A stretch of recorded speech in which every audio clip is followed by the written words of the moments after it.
Hi hello, ദേവൂസ് തെച്ചൂസിൻ്റെ പുതിയൊരു വീഡിയോയിലേക്ക് സ്വാഗതം. നമുക്കിന്ന് കപ്പ വേവിച്ചതും തലക്കറിയും ഉണ്ടാക്കുന്നത് എങ്ങനെയെന്ന് നോക്കിയാലോ. നമുക്കിന്ന് കേരമീൻ്റെ തലയാണ് കിട്ടിയിരിക്കുന്നത്. അത് ചെറിയ കഷ്ണങ്ങളാക്കി നുറുക്കി കഴുകി വൃത്തിയാക്കി എടുത്തു വച്ചിട്ടുണ്ട്.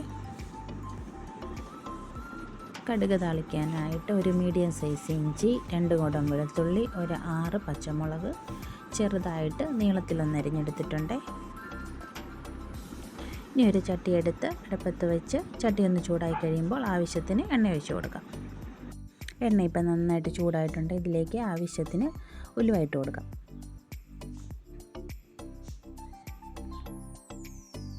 ഉലുവ എല്ലാം ഒന്ന് പൊട്ടിക്കഴിയുമ്പോൾ ആവശ്യത്തിനുള്ള കടുക് കൂടി ഇട്ട് കൊടുക്കുന്നുണ്ട്. കടുകും ഉലുവായും എല്ലാം ഒന്ന് പൊട്ടിക്കഴിയുമ്പോൾ അതിലേക്ക് അരിഞ്ഞു വെച്ചിരിക്കുന്ന ഇഞ്ചിയും വെളുത്തുള്ളിയും പച്ചമുളകും ഇട്ട് കൊടുത്ത് നന്നായിട്ടൊന്ന് വഴറ്റിയെടുക്കുന്നുണ്ട്. പച്ചമുളക് ഇഞ്ചിയെല്ലാം നന്നായി വഴന്നു വന്നു കഴിയുമ്പോൾ അതിലേക്ക് നമുക്ക് കുറച്ച് കറിവേപ്പില കൂടി ഇട്ട് കൊടുക്കാവേ. ഇപ്പോൾ നമ്മുടെ ഇഞ്ചിയും പച്ചമുളകും എല്ലാം നന്നായി വഴന്നു വന്നിട്ടുണ്ട്. ഇതിലേക്ക് 1/4 ടീസ്പൂൺ മഞ്ഞൾപ്പൊടി കൂടി ഇട്ട് കൊടുക്കാം. ഇനി ഇതിലേക്ക് ഞാനൊരു 5 ടേബിൾ സ്പൂൺ മുളക് പൊടി കൂടി ഇട്ട് കൊടുക്കുന്നുണ്ട്.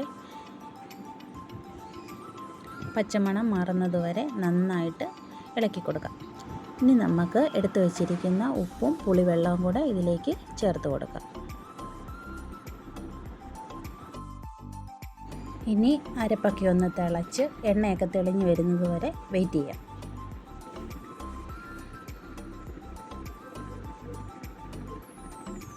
നമ്മൾ തയ്യാറാക്കിയ അരപ്പ് തിളച്ച് എണ്ണയൊക്കെ നന്നായിട്ട് മേളി തെളിഞ്ഞ് വന്നിട്ടുണ്ട്.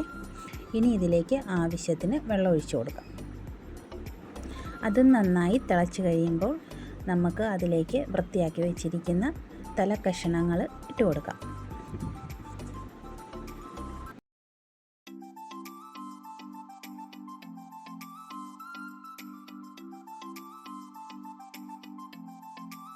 തലക്കറി അവിടെ ഇരുന്ന് തിളച്ച് വറ്റുമ്പോഴത്തേക്ക് നമുക്ക് കപ്പ റെഡിയാക്കാം.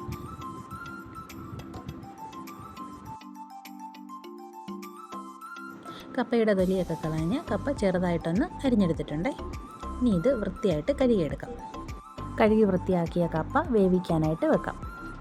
ഇനി നമുക്ക് കപ്പയ്ക്കുള്ള അരപ്പ് തയ്യാറാക്കാനായിട്ട് അരമുറി തേങ്ങ, 1 ടീസ്പൂൺ മഞ്ഞൾപ്പൊടി, 4-5 പച്ചമുളക്, 2-3 വെളുത്തുള്ളി, 2-3 കഷ്ണം ചെറിയ ഉള്ളി, കറിവേപ്പില എല്ലാം കൂടെ ചേർത്ത് മിക്സിയിലൊന്ന് ചതച്ചെടുത്തുകൊണ്ട് വരാം. വെന്തിരിക്കുന്ന കപ്പയിലേക്ക് നമ്മൾ തയ്യാറാക്കിയ അരപ്പ് കൂടെ ചേർത്ത് നന്നായിട്ട് ഇളക്കി യോജിപ്പിച്ചെടുക്കാം.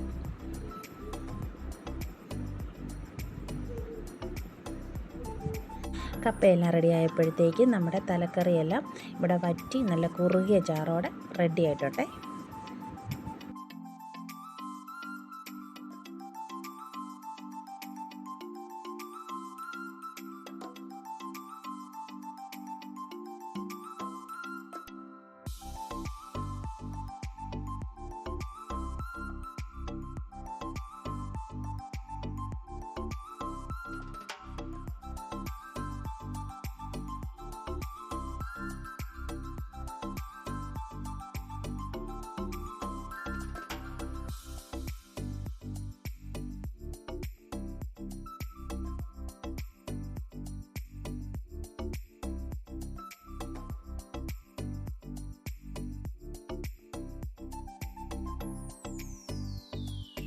വീഡിയോ ഇഷ്ടമായാൽ ലൈക്ക് ചെയ്യാനും കമൻറ്റ് ചെയ്യാനും സബ്സ്ക്രൈബ് ചെയ്യാനും മറക്കല്ലേ. അടുത്ത വീഡിയോയിൽ വീണ്ടും കാണാം.